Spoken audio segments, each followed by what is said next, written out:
What's up, YouTube viewers and Outdoorsman Voice viewers as well? We're here in late January going on a last-minute muzzleloader hunt. Wasn't expecting to go out today, but we had a cold front move in here with about, as you can see around us, about 10 to 13 inches of snow. So we felt this is an awesome opportunity to get out there. We have a spot we haven't hunted since November, so we're expecting to have some pretty good movement coming through there tonight. Since it was a last-minute hunt, I got to reload the muzzleloader right here and now, so figured I would do that. And as I do that, go over a few of the things that I'm using tonight on the hunt.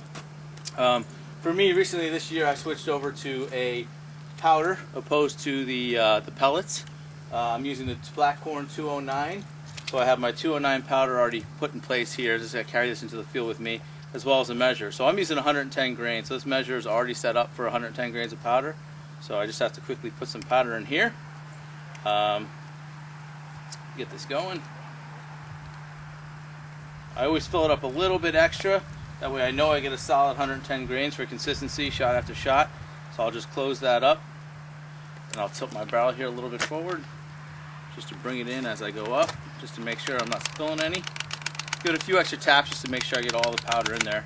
Again, I'm trying to get as close to 110 grains each and every shot. From there, I'm going to go ahead and grab my Parkers. These are new bullet I switched over to this year. They're doing extremely well. I've killed about 6 deer with them now. Extremely happy how they're working. They're called the Ballistic Extremes 275s by Parker. So great bullet if anyone out there is looking to change up if they're not happy with the performance of the bullet. So what I'm going to do now is I'm going to go ahead and start the bullet. I got my bullet starter here. Usually use this before I go ahead and use the actual ramrod, because a lot of times if you try to start with the ramrod, you can flex and break your ramrod. So it's good to always bring a bullet starter with you. I'm going to go ahead and get that started. Now what I'm going to do is add an extension onto the existing ramrod. These ramrods screw out, so you can go ahead and pull them out if you want to do it that way. I choose to screw on an additional thing just because it's a little bit more sturdy than when you unscrew it.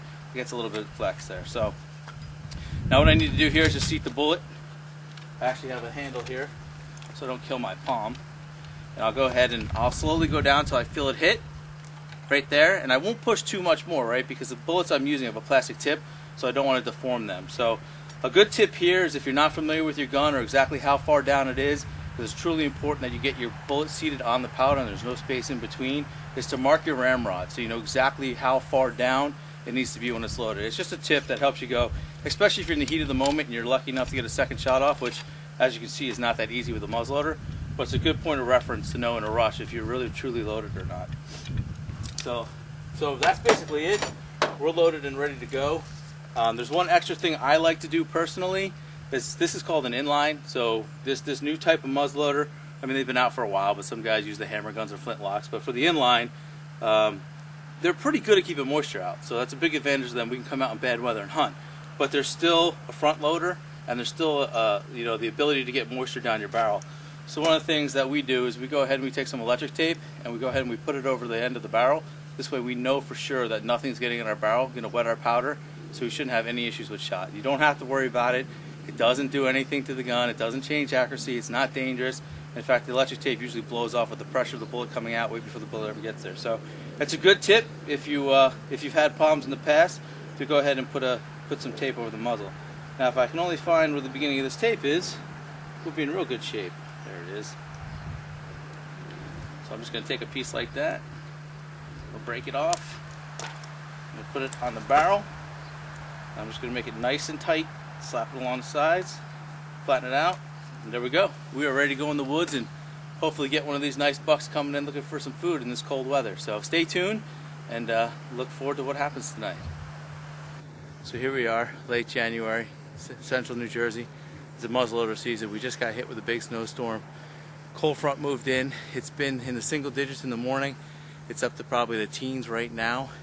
We're going to be hunting a ground blind this morning, but with the recent snow, the roof got caved in a little bit, which is typical. So good thing is after any big snowstorm, if you have the ability to go and check your tents out and get them cleaned off prior to the hunt and get them back in shape, it's a good idea too. So just cleaned off some snow, going to go inside, pop it up, and we should be ready to go. We got some great sign of deer coming in all around us here, so hopefully the right one shows up and we get a great kill shot on video for you. So stay tuned.